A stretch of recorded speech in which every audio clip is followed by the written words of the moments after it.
The SAG-AFTRA strike has passed its 100th day, the longest strike in the union's history. On Tuesday, talks resumed between the Actors Union and Hollywood and streaming studios. The Screen Actors Guild strike started in mid-July with a key point of contention. How much should actors make on streaming shows?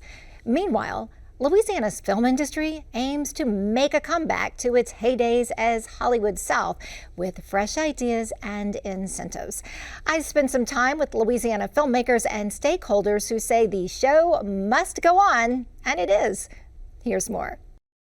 The Road Dance is a story about a young woman. She's grown up on this island, which is a beautiful island in Scotland. It's a story about young love and following one's dreams. And it's set in a time period that was surrounding World War I. Filmmaker Richie Adams chose his hometown of Baton Rouge to debut his latest feature film, The Road Dance. The pre-release screening played to a full house at Manship Theater. What was so advantageous about working in Louisiana, it doesn't cost as much to film here as it does to film there. Louisiana's film incentive tax credits allow producers to get reimbursements for up to 40% of their qualifying films, TV shows, and digital media projects.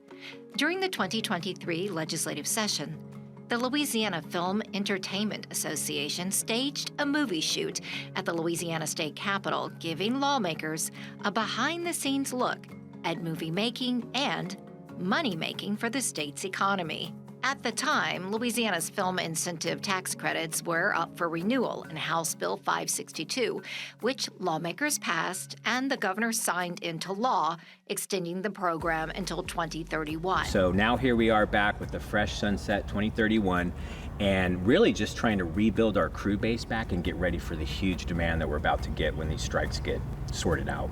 Celtic Studios in Baton Rouge has set the stage for several blockbuster films during Louisiana's heydays of movie making.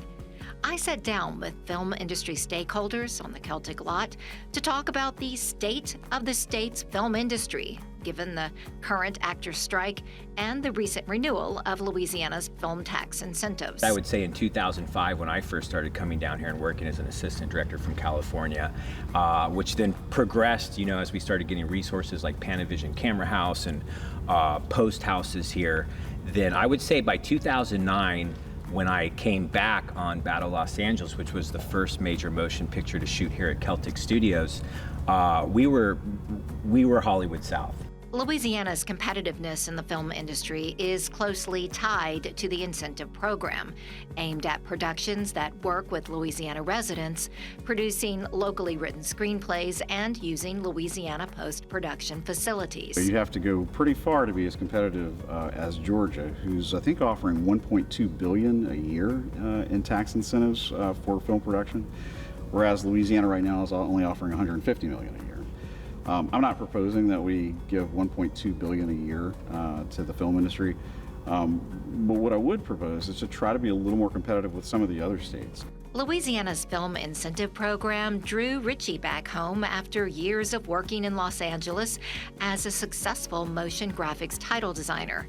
He has an office at Celtic Studios, and he filmed additional scenes for The Road Dance around downtown Baton Rouge. At the end of any film, there are scenes that you wish you could have captured during principal photography. And one of those scenes was a scene that was meant to depict New York City. We found that just behind the Belle of Baton Rouge Casino, and I worked with a local team here to dress that road, take out anything that was modern, and face it with some parts of what would have been greens, foliage, trees, some signage that looked like it was in New York.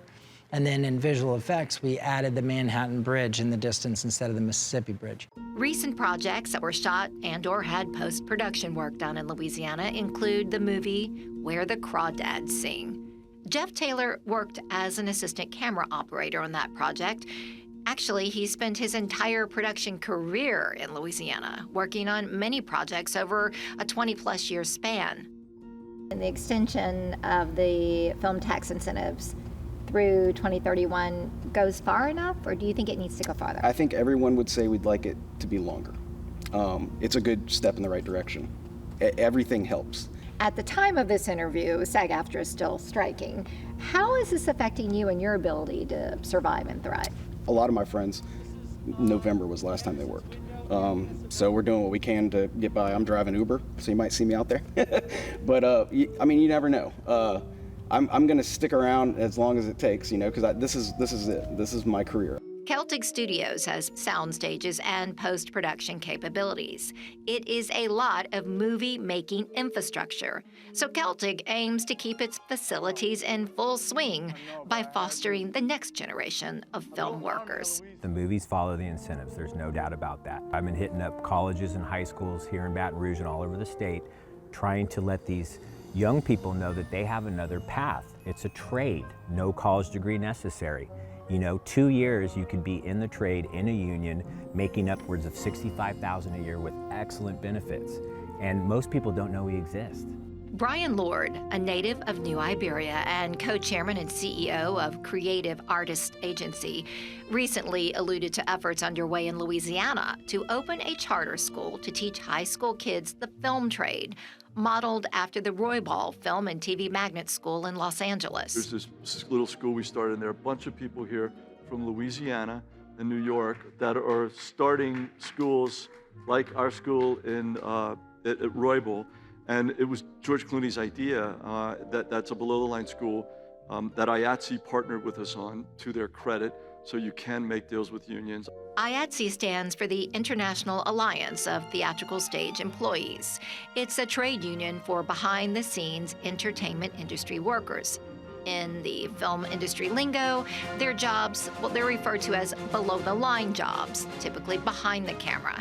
These public charter schools aim to train high school students for these well-paying jobs. A strong tax incentive paired with a skilled entertainment industry workforce, production infrastructure, plus a robust film investment fund could set the stage for Louisiana to reclaim its title as Hollywood South. I would love to see our government create some sort of Louisiana film fund that would help indigenous filmmakers make their own projects. And it wouldn't necessarily need to be the entire budget, but maybe it's a big chunk. That's an investment in the state and their own people. I always tell somebody, if you need something done fast, hire a film crew person. Because we work harder and faster than anybody I know. We touch every industry.